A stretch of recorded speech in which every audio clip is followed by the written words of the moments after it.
नमस्कार दोस्तों, आपका स्वागत है हमारे YouTube चैनल रिलैक्स माइंड में। बुराई हर इंसान को बुरा आदमी बना देती है। भगवान श्री कृष्ण कहते हैं, व्यक्ति को सदैव बुराई से बचकर रहना चाहिए। अगर कोई बुरा कर्म करता है तो वह कर्म उसको अपने जीवन में भोगना ही पड़ता है। जिस प्रकार सैकड़ों गायों के बीच बछड़ा अपनी माँ को खोज लेता है, ठीक उसी प्रकार कर्म का फल आपको हजारों के भीड़ में भी खोज लेगा। माधव कहते हैं, किसी जीव को कष्ट देकर आप मुझे खुश नहीं देख सकते हो। श्री कृष्ण जगत के स्वामी हैं। वह कण कण में निवास करते हैं। छोटे से छोटे जीव के हृदय में ईश्वर का वास होता है। उस जीव को कष्ट का अनुभव होना ईश्वर को कष्ट का अनुभव कराता है। इसीलिए किसी भी जीव को कष्ट देना ईश्वर को कष्ट देने के समान है। मृत्यु एक अटल सत्य है जिसे कभी बदला नहीं जा सकता है। इस संसार का जब से निर्माण हुआ है तब से जन्म मृत्यु का चक्र चलता आ रहा है। जिस प्रकार मनुष्य अपने पुराने वस्त्रों को त्याग कर नए वस्त्र धारण करता है, ठीक उसी प्रकार आत्मा पुराने व्यर्थ शरीर को त्याग कर नए शरीर को धारण करती है।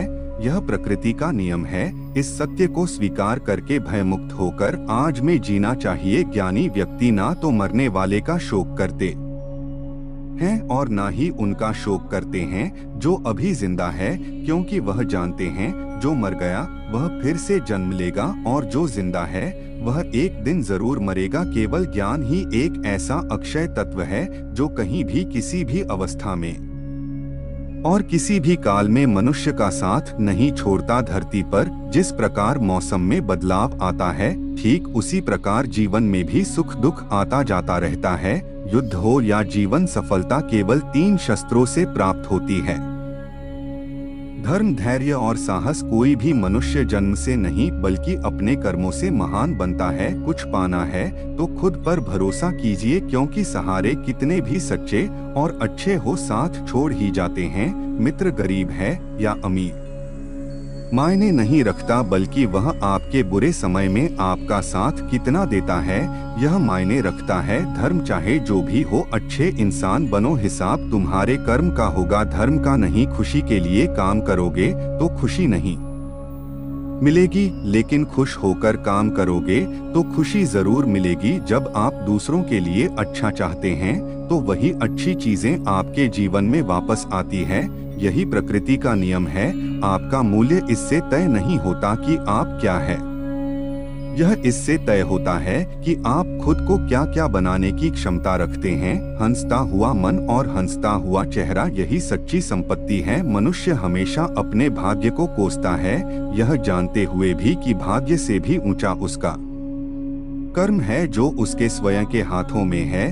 कमियां भले ही हजारों हो तुम में, लेकिन खुद पर विश्वास रखो कि तुम सबसे बेहतर करने का हुनर रखते हो। जितना इंतजार परमात्मा आपसे करवा है, समय आने पर वह इतना देगा कि संभाल भी नहीं पाओगे। भगवान श्री कृष्ण कहते हैं, जिस प्रकार प्रकाश की ज्योति अंधेरे में चमकती है, ठीक उसी प्रकार सत्य भी चमकता है। इसलिए मनुष्य को हमेशा सत्य की राह पर चलना चाहिए। क्रोध मनुष्य को नरक की ओर ले जाने वाला द्वार है। क्रोध करने से व्यक्ति का मन अशांत हो जाता है। वो आवेश में आकर कई बार अपना ही नुकसान कर बैठता है। भगवान श्री कृष्ण कहते हैं, मनुष्य को क्रोध करने से बचना चाहिए। कितना भी गुस्सा आए, स्वयं को शांत रखने का प्रयास करें। दूसरों का भला करने वाले मनुष्य को हमेशा कष्टों का सामना करना पड़ता है, क्योंकि हमेशा फल देने वाले वृक्ष को भी पत्थरों की मार सहनी पड़ती है। सत्य से कमाया धन हर प्रकार से सुख देता है, छल कपट से कमाया धन दुख ही दुख देता है। चुप रहने से बड़ा कोई जवाब नहीं और माफ कर देने से बड़ी कोई सजा नहीं होती। जब मेहनत करने के बाद भी सपने पूरे नहीं होते तो रास्ता बदलिए, सिद्धांत नहीं, क्योंकि पेड़ भी हमेशा पत्ते बदलता है। जड़ नहीं, किसी की संगत से आपके विचार शुद्ध होने लगे तो समझ लेना वह कोई साधारण व्यक्ति नहीं है। आपका कठिन समय ही आपको मजबूत बना देता है। एक समझदार व्यक्ति वही है जो दूसरों को देखकर उनकी विशेषताओं से सीखता है, उनसे तुलना और ईर्ष्या नहीं करता। संबंध बड़ी बड़ी बातें करने से नहीं, छोटे छोटे भाव को समझने से गहरे होते हैं। यदि सब कुछ खोकर भी आप में कुछ करने की हिम्मत बाकी है तो समझ लीजिए आपने कुछ खोया ही नहीं। कर्म ही सबसे बड़ा धर्म है। भगवान श्री कृष्ण गीता में अर्जुन को उपदेश देते हुए कहते हैं, व्यक्ति कर्म करने के लिए ही पैदा हुआ है और बिना कर्म किए कोई रह नहीं सकता। मनुष्य को परिणाम की चिंता किए बिना अपने कर्तव्यों का पालन करना चाहिए। कृष्ण अपने भक्तों को कर्म का मार्ग दिखाते हुए कहते हैं, अपने कर्म समाज के प्रति और मानव कल्याण के प्रति केंद्रित करते हुए करो, बाकी फल की चिंता मत करो। उन सभी कर्मों को मुझे समर्पित करो। इस मार्ग को अपनाकर तुम मुझे प्राप्त कर सकते हो, मेरे प्रेम का भागीदार बन सकते हो। इस संसार में आज जो तुम्हारे पास है, कल वह किसी और का था, परसों वो किसी और का होगा। तुम यहाँ खाली हाथ आए थे और खाली हाथ जाओगे। कोई आपका साथ ना दे तो निराश मत होना, क्योंकि परमात्मा से बड़ा हमसफर कोई नहीं होता। खुशी आजादी पर निर्भर होती है और आजादी इस बात पर निर्भर होती है कि आप कितने साहसी हैं। विश्वास के बगैर इस दुनिया में कोई भी रिश्ता ज्यादा देर तक कायम नहीं रह सकता। यदि किसी भूल के कारण कल का दिन दुख में बीता तो उसे याद कर आज का दिन व्यर्थ ना करें। जो लक्ष्य में खो गया समझो वही सफल हो गया। आप जो कर रहे हैं उससे अगर आप प्यार करते हैं तो आप जरूर सफल होंगे। मन पर नियंत्रण रखना जरूरी है। मनुष्य का मन वायु की तरह चंचल है। यह मन ही है जो मनुष्य को काम वासनाओं की तरफ भटका रहता है।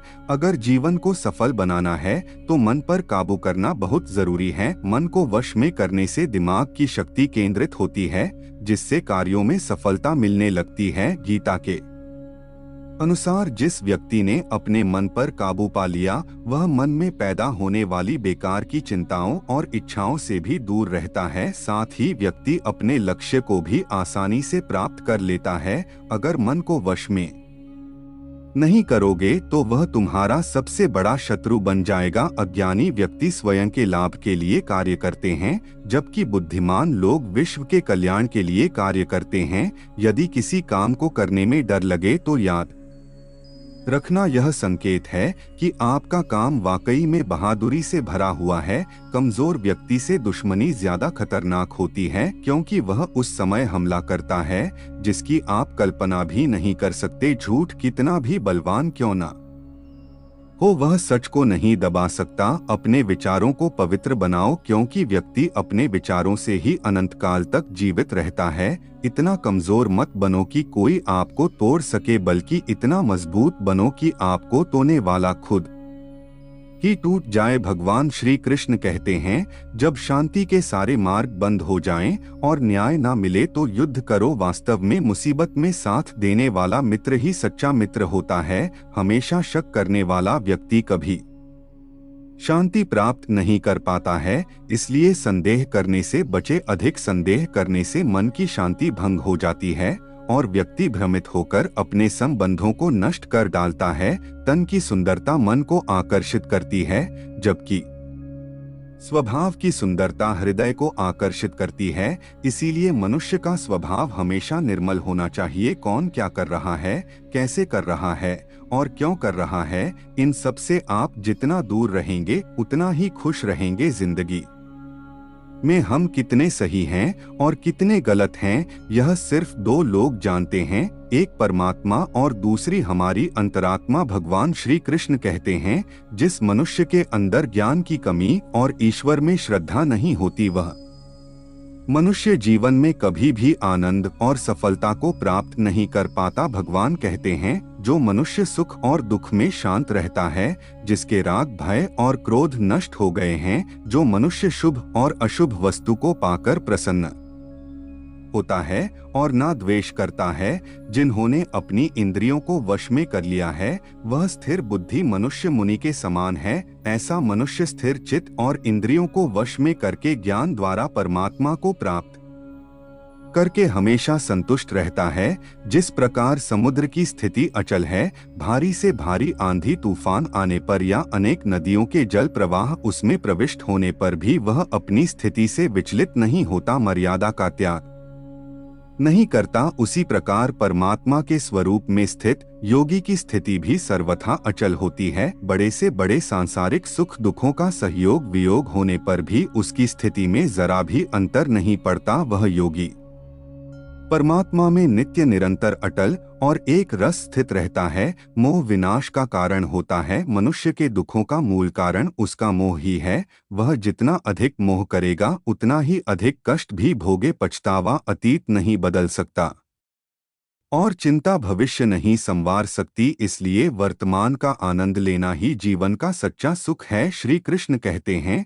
जो तुम्हारा साथ देता है तुम उसका साथ दो, जो तुम्हें धोखा देता है तुम उसे त्याग दो। जिस जगह आपका सम्मान नहीं हो वहां पर कभी जाना नहीं चाहिए, वरना लोग आपको कमजोर और बेवकूफ समझेंगे। जहां बारिश ना हो वहां फसल खराब हो जाती है और जहां संस्कार ना हो वहां नस्ल भी खराब हो जाती है। जो लोग यह कहते हैं मेरे पास वक्त नहीं है, असल में उनके खास रिश्तों की गिनती में आपका नाम ही नहीं है। बात इतनी मधुर रखो कि कभी वापस भी लेनी पड़े तो आपको कभी ना लगे। खुद में थोड़ा स्वाभिमान होना जरूरी है, वरना लोग आपको वहां भी दबाने की कोशिश करेंगे जहां आपका अधिकार है। श्रेष्ठ पुरुष जैसा आचरण करता है अन्य पुरुष भी वैसा ही आचरण करते हैं। वह जो कुछ प्रमाण देता है समस्त मनुष्य समुदाय उसी के पद चिन्हों पर अपने रास्ते चुनता है।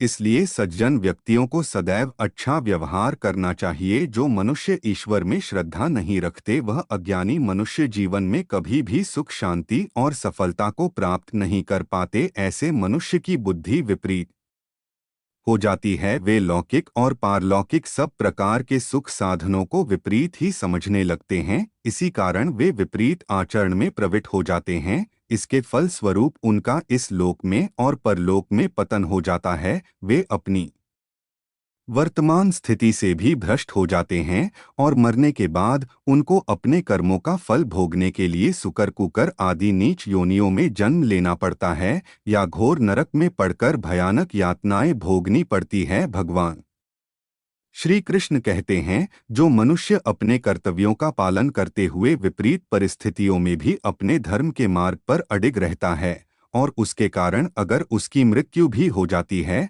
तो वह मृत्यु भी उसके लिए परम कल्याण का बन जाता है और उस मनुष्य को स्वर्ग की प्राप्ति होती है। जब तक तुम अपने आप से नहीं हार जाओ तब तक दुनिया की कोई ताकत तुम्हें हरा नहीं सकती है। कमजोर तुम नहीं, तुम्हारा वक्त है और वक्त सबका बदलता है। तुम बस अपना कर्म करते जाओ। जिसने कभी संकट नहीं देखा उसे अपनी ताकत का कभी एहसास नहीं होगा। जो दूसरों की तकलीफों को समझते हैं, जिनमें दया है, जो दिल से अच्छे हैं, उन्हें दोबारा जन्म नहीं लेना पड़ता है। किसी को कुछ देकर घमंड मत कर, क्या पता तू दे रहा है या पिछले जन्म का कर्ज चुका रहा है। घमंडी मनुष्य का वंश वैभव और प्रतिष्ठा तीनों ही चले जाते हैं। विश्वास ना हो तो रावण कौरव और कंस को देख लो। किसी पर विश्वास करना हो तो उनकी बातों पर नहीं उनकी हरकतों पर ध्यान दो। गुस्से के वक्त थोड़ा रुक जाने से और गलती के वक्त थोड़ा झुक जाने से जिंदगी और भी आसान हो जाती है। भगवान श्री कृष्ण कहते हैं, जो मनुष्य मुझे जान लेता है वह जन्म मरण के बंधनों से मुक्त हो जाता है। जो मनुष्य भगवत गीता को पढ़कर उस पर अमल करता है उसके सारे दुष्कर्म का प्रभाव समाप्त हो जाता है।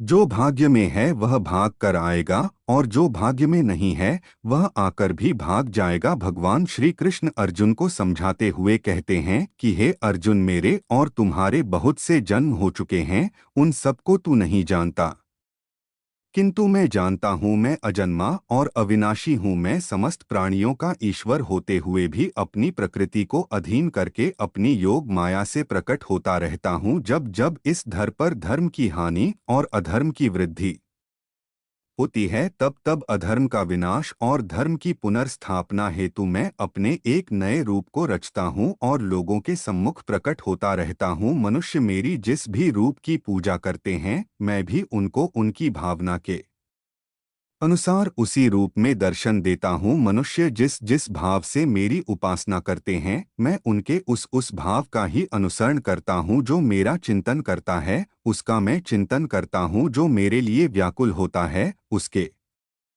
लिए मैं भी व्याकुल हो जाता हूँ। जो मुझे अपना सर्वस्व अर्पण कर देता है, मैं भी उसे अपना सर्वस्व अर्पण कर देता हूँ। इस मनुष्य लोक में सांसारिक भोग के लिए लोग इंद्र आदि देवताओं की उपासना करते हैं, क्योंकि देवताओं का पूजन करने वालों को उनकी उपासना का फल तुरंत मिल जाता है। लेकिन मैं ऐसा नहीं करता हूँ। मेरे भक्त यदि सच्चे भाव से भी मेरा भजन करते हैं तो भी मैं उनकी उसी कामना को पूर्ण करता हूँ जिसकी पूर्ति से उनका विषयों से वैराग्य होकर मुझ में प्रेम और विश्वास बढ़ता है। इसीलिए सांसारिक मनुष्यों को मेरी भक्ति का फल शीघ्र मिलता हुआ नहीं दिखता है, और इसलिए वे मंद बुद्धि मनुष्य कर्मों का फल शीघ्र प्राप्त करने की इच्छा से अन्य देवताओं का ही पूजन किया करते हैं। जैसे हवा के झोंके नाव को भटका देते हैं, वैसे ही मनुष्य की इच्छाएं बुद्धि को भटका देती हैं। जो मनुष्य सुख और दुख में, मान और अपमान में शांत रहता है, वह मनुष्य मुझे अति प्रिय है। यह संसार मेरी ही माया है। यह संसार मुझसे ही उत्पन्न हुआ है।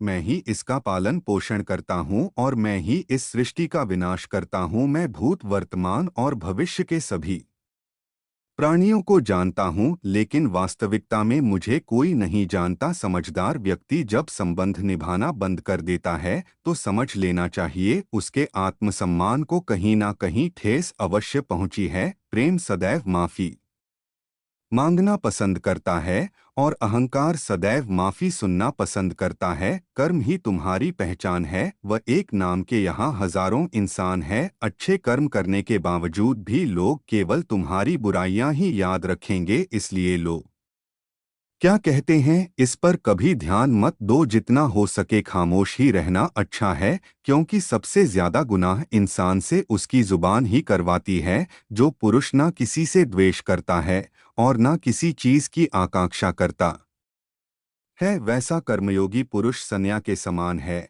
और वह पुरुष सुख पूर्वक सांसारिक बंधन से मुक्त हो जाता है। ना तो मैं किसी के भाग्य का निर्माण करता हूँ और ना ही किसी के कर्म फल का निर्माण करता हूँ। मनुष्य अपने द्वारा किए कर्मों का ही फल भोगता है और उसी से उसके भाग्य का निर्माण होता है। मनुष्य स्वयं ही अपना मित्र है और स्वयं ही अपना सबसे बड़ा शत्रु भी है। ज्ञानी मनुष्य कर्म योग या भक्ति योग से एक ही जन्म में इस समुद्र रूपी संसार से निकलकर परमात्मा को प्राप्त कर लेता है, और अज्ञानी मनुष्य काम, क्रोध, लोभ, मोह में फंसकर 84 लाख योनियों में भटकता रहता है। भगवान श्री कृष्ण कहते हैं, भगवत प्राप्ति के लिए कर्म करने वाला कोई भी मनुष्य दुर्गति को प्राप्त नहीं होता है। इस लोक में या परलोक में वह जहाँ भी रहता है, वह परमात्मा के मार्ग में आगे ही बढ़ता रहता है। किसी को धोखा देना एक कर्ज है जो आपको किसी और के हाथों एक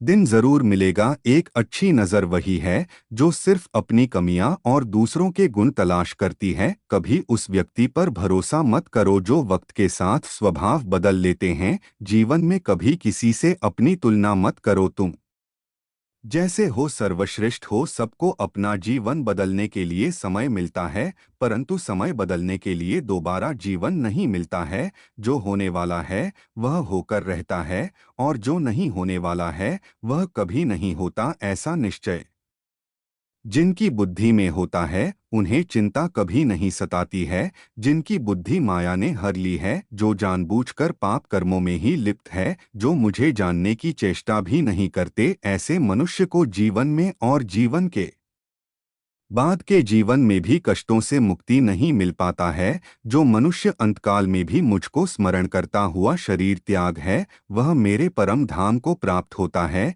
इसमें कोई संशय नहीं है। देवताओं को पूजने वाले देवताओं को प्राप्त होते हैं, पितरों को पूजने वाले पितरों को प्राप्त होते हैं, भूतों को पूजने वाले भूतों को प्राप्त होते हैं, और मेरा पूजन करने वाले भक्त मुझको ही प्राप्त होते हैं। इसलिए मेरे भक्तों का पुनर्जन्म नहीं होता। जो कोई भक्त मेरे लिए प्रेम से पत्र पुष्प फल जल आदि अर्पण करता है, उस शुद्ध बुद्धि निष्काम प्रेमी भक्त का प्रेम पूर्वक अर्पण किया हुआ वह पत्र पुष्प मैं सद्गुण से प्रकट होकर प्रेम पूर्वक खाता हूँ। तू जो कर्म करता है, जो खाता है, जो हवन करता है, जो दान देता है और जो तप करता है, वह सब मुझे अर्पण कर, मैं तुम्हें मुक्ति प्रदान करूँगा। मेरे लिए ना तो कोई प्रिय है और ना ही अप्रिय, परंतु जो भक्त मुझको प्रेम से भजते हैं वह मुझ में है और मैं उनमें हूँ। यदि कोई दुराचारी भी अनन्य भाव से मेरा भक्त बनकर मुझको भजता है,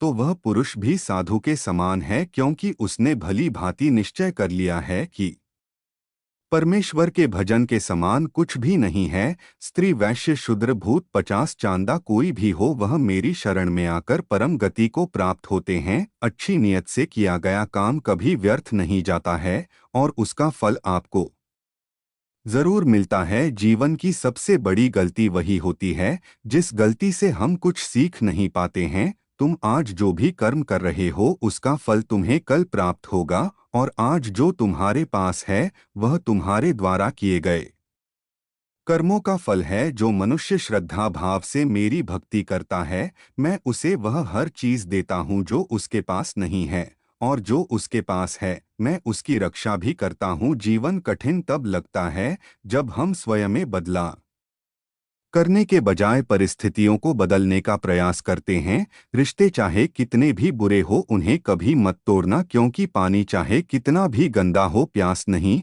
तो आग तो बुझा ही देता है। मनुष्य को उस सुख का त्याग कर देना चाहिए जो किसी के दुख का कारण बनता है। जिस समय कोई समस्या जन्म लेती है, उसके साथ उसका समाधान भी जन्म लेता है। हृदय से जो दिया जा सकता है वह हाथ से नहीं दिया जा सकता है, और मौन से जो कहा जा सकता है वह शब्दों से नहीं कहा जा सकता है। चीजों की कीमत मिलने से पहले होती है और इंसानों की कीमत खोने के बाद होती है। शस्त्र केवल शरीर को घायल कर देते हैं, किंतु शब्द आत्मा को भी घायल कर देते हैं। जब विरोधियों का पलड़ा भारी हो तो विजय पाने के लिए कूटनीति का रास्ता अपनाओ। दुनिया में केवल माता और पिता ही ऐसे इंसान हैं जो चाहते हैं कि हमारे बच्चे हमसे भी ज्यादा कामयाब हो। जब इंसान की जरूरत बदल जाती है तब इंसान के बात करने का तरीका भी बदल जाता है। जो व्यक्ति अपनी गलतियों के लिए स्वयं से लड़ता है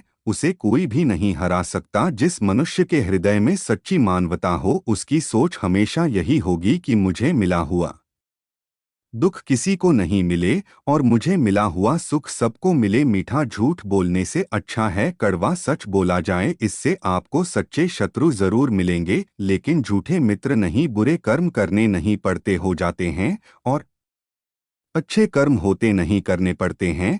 कोई सराहना करे या निंदा लाभ तुम्हारा ही है। प्रशंसा प्रेरणा देती है और निंदा सुधरने का अवसर। बुरे लोग हमेशा बुरे कर्म करते हैं, फिर भी वह जीवन में सुखी और संपन्न रहते हैं, जबकि अच्छे लोग जीवन भर अच्छे कर्म करते हैं, फिर भी उसे अपमान और दर्द ही मिलता है। अक्सर लोगों के मन में ऐसा सवाल रहता है कि जो लोग अच्छे कर्म करते हैं वह परेशान रहते हैं, वहीं जो बुरे कर्म करते हैं वह खुशी से रह रहे होते हैं। अच्छे कर्म करने वाले परेशान होते हैं कि आखिर उन्हें इतनी परीक्षा क्यों देनी पड़ रही है, जबकि जो अधर्म की राह में है वह खुश है और जिंदगी का लुत्फ उठा रहे हैं। अक्सर लोग सोचते हैं कि अब अच्छाई का जमाना ही नहीं रहा। अगर आपके मन में भी यह सवाल आया है तो आज आप इसका जवाब सुन लीजिए। यह जवाब वह है जो भगवत गीता में लिखा है और श्री कृष्ण ने अर्जुन को दिया था। भगवत गीता में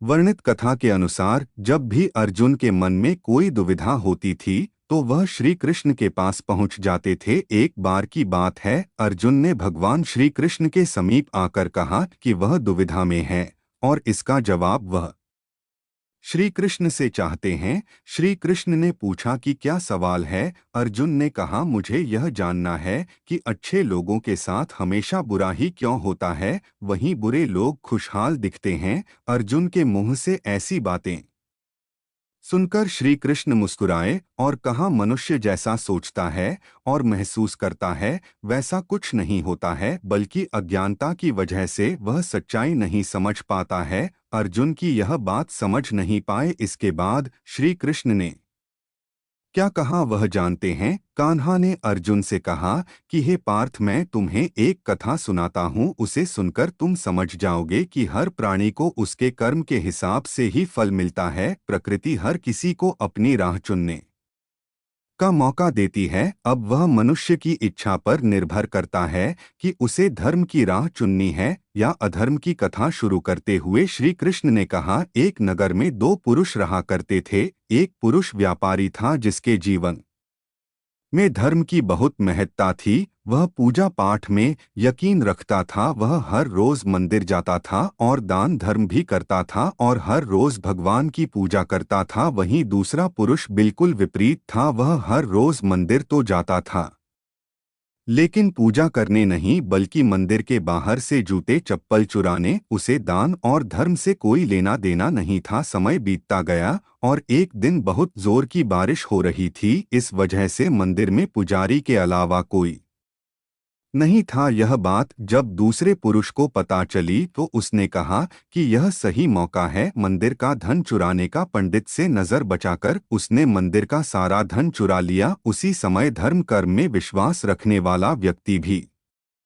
मंदिर पहुंचा। दुर्भाग्य से मंदिर के पुजारी ने उसे ही चोर समझ लिया और चिल्लाने लगे। वहां लोग एकत्र हो गए और उसे बहुत मारा। किसी तरह वह बचते बचाते वहां से निकला तो दुर्भाग्य ने उसका साथ वहां भी नहीं छोड़ा। मंदिर के बाहर वह एक गाड़ी से टकरा गया और घायल हो गया। फिर वह व्यापारी लड़ाते हुए घर जाने लगा तो रास्ते में उसकी मुलाकात उस पुरुष से हुई जिसने मंदिर से धन चुराया था। उसने कहा, आज तो मेरी किस्मत चमक गई, एक साथ इतना सारा धन मिल गया। यह सब देखकर उसे बहुत बुरा लगा और उसने अपने घर से भगवान की सारी तस्वीरें निकाल दी। कुछ सालों बाद दोनों की पुरुषों की मृत्यु हो गई। मरने के बाद जब दोनों यमराज की सभा में पहुंचे और भले पुरुष ने दूसरे व्यक्ति को देखा तो उसे बहुत गुस्सा आया। उसने क्रोधित होकर यमराज से पूछ ही लिया, मैं तो हमेशा अच्छे कर्म करता था, दान में विश्वास रखता था, उसके बदले जीवन भर मुझे अपमान और दर्द ही मिला। और इस व्यक्ति को नोटों से भरी पोटली, आखिर ऐसा भेदभाव क्यों? इस पर यमराज ने कहा, पुत्र तुम गलत समझ रहे हो। जिस दिन तुम्हारी गाड़ी से टक्कर हुई थी वह दिन तुम्हारे जीवन का आखिरी दिन था, परंतु तुम्हारे अच्छे कर्मों की वजह से तुम्हारी मौत सिर्फ एक छोटी से चोट में बदल गई। तुम इस दुष्ट व्यक्ति के बारे में जानना चाहते हो। दरअसल इसके भाग्य में राजयोग था, मगर इसके कुकर्मों और अधर्म की वजह से वह सिर्फ एक छोटी सी धन की पोटली में बदल गया। कथा सुनाने के बाद श्री कृष्ण अर्जुन से कहते हैं, पार्थ, क्या अब तुम्हें तुम्हारे सवाल का जवाब मिल गया? ऐसा सोचना कि भगवान तुम्हारे कर्मों को नजरअंदाज कर रहे हैं, यह बिल्कुल भी सत्य नहीं है। भगवान हमें कब क्या किस रूप में दे रहा है मनुष्य को समझ में नहीं आता है, मगर आप अच्छे कर्म करते रहे तो भगवान की कृपा हमेशा बनी रहती है। इसलिए अपने अच्छे कर्मों को बदलना नहीं चाहिए, क्योंकि उसका फल हमें इसी जीवन में मिलता है। इसलिए मनुष्य का फर्ज है कि वह हमेशा अच्छे कर्म करते रहे, क्योंकि श्री कृष्ण ने गीता में भी बताया है कि किसी के द्वारा किया गया कर्म बेकार नहीं जाता है, चाहे वह अच्छा हो या बुरा। कान्हा कहते हैं, मैं ना तो तुम्हारी महंगी भेंट से प्रसन्न होता हूँ और ना ही दिखावटी दान दीक्षा से। अगर मेरे मन को जीतना है तो मुझे प्रेम से पुकारो, मैं हाजिर हो जाऊंगा। अवास्तव चीजों को लेकर मन में कभी डर पैदा मत होने दो, वह वास्तविक नहीं है। वह ना तो कभी था और ना कभी होगा। इसके विपरीत जो वास्तविक है वह हमेशा से था और उसे ना तो बदला जा सकता है ना कभी नष्ट किया जा सकता है। जो मनुष्य किसी अच्छे काम में लगा हुआ होता है, आने वाले समय में उसका अंत कभी बुरा नहीं होता है। मनुष्य को निडर, शुद्ध और आध्यात्मिक बनना चाहिए। जीवन का आनंद लो उदार दिल से बातें करो, किसी पर क्रोध मत करो, किसी का अहित मत सोचो, सभी के साथ सद्भाव के साथ पेश आओ। कर्म का नियम कहता है कि प्रत्येक घटना का एक कारण और प्रभाव होता है। समान रूप से किए गए कार्य के परिणाम अलग अलग हो सकते हैं। यह केवल इस बात पर निर्भर करता है कि वह कर्म करता किस प्रकार है। जिस प्रकार आग एक लकड़ी को जलाकर राख कर देती है, उसी प्रकार आत्मा ज्ञान आपके अंदर चलने वाले सभी द्वैत कार्यों को भस्म कर आपको आंतरिक शांति प्रदान करता है। भगवान पर विश्वास उस बच्चे की तरह करो जिसे हवा में उछालो तो वह हंसता है। वह डरता नहीं है, क्योंकि वह जानता है कि आप उसे गिरने नहीं दोगे। दुनिया में हमारे सामने चाहे जो परिस्थिति आ जाए, एक काम करना, अपने जीवन को ऊपर वाले को सौंप देना। इस मनुष्य लोक में कर्मों के फल को चाहने वाले लोग देवताओं का पूजन किया करते हैं, क्योंकि उनको कर्मों से उत्पन्न होने वाली सिद्धि शीघ्र मिल जाती है। ब्राह्मण, क्षत्रिय, वैश्य और शूद्र, इन 4 वर्णों का समूह गुण और कर्मों के अनुसार मेरे द्वारा रचा गया है। इस प्रकार उस सृष्टि रचनादि कर्म का कर्ता होने पर भी मुझ अविनाशी परमेश्वर को तू वास्तव में अक्ता ही जान। कर्मों के फल में मेरी स्प्रे नहीं है, इसलिए मुझे कर्म लिप्त नहीं करते। यहाँ श्री भगवान के कहने का भाव है कि कर्म करो, लेकिन फल की इच्छा से नहीं, बस अपना कर्म करते जाओ और आगे बढ़ते जाओ। पूर्व काल में पूर्वजों ने भी इस प्रकार मेरे बताए अनुसार ही कर्म किए हैं और मोक्ष को प्राप्त हुए हैं। इसलिए अगर तू भी मोक्ष को पाना चाहता है तो पूर्वजों द्वारा सदा से किए जाने वाले कर्मों को ही कर, जिसकी आसक्ति सर्वथा नष्ट हो गई है, जो अपने देह पर अभिमान नहीं करता और जो ममता से रहित हो गया है, जिसका चित्त निरंतर परमात्मा के ज्ञान में स्थित रहता है। वैसा कर्मयोगी अपना कर्म यज्ञ की तरह करता है और मोक्ष को प्राप्त होता है, जो अपना सब कुछ परमात्मा को अर्पित कर देता है, जिसके लिए परमात्मा ही सब कुछ है, जो अपने हर कर्म में परमात्मा को देखता है और हर कर्म परमात्मा के लिए करता है। वैसा कर्मयोगी मोक्ष का अधिकारी होता है। जो मनुष्य मुझसे परम प्रेम करके इस परम रहस्य युक्त गीता शास्त्र को मेरे भक्तों में कहेगा, वह मुझको ही प्राप्त होगा, इसमें कोई संदेह नहीं है। उससे बढ़कर मेरा प्रिय कार्य करने वाला मनुष्यों में कोई भी नहीं है, तथा पृथ्वी भर में उससे बढ़कर मेरा प्रिय दूसरा कोई भविष्य में होगा भी नहीं। जो मनुष्य श्रद्धा युक्त दोषों से रहित होकर इस गीता शास्त्र का श्रवण भी करेगा, वह भी सभी पापों से मुक्त होकर मेरे परम धाम को प्राप्त होगा। दोस्तों, अगर आपको हमारा यह वीडियो अच्छा लगा हो तो चैनल को सब्सक्राइब करें और कमेंट में जय श्री राधे राधे लिखना ना भूलें। जय श्री कृष्णा, जय श्री बालाजी सरकार।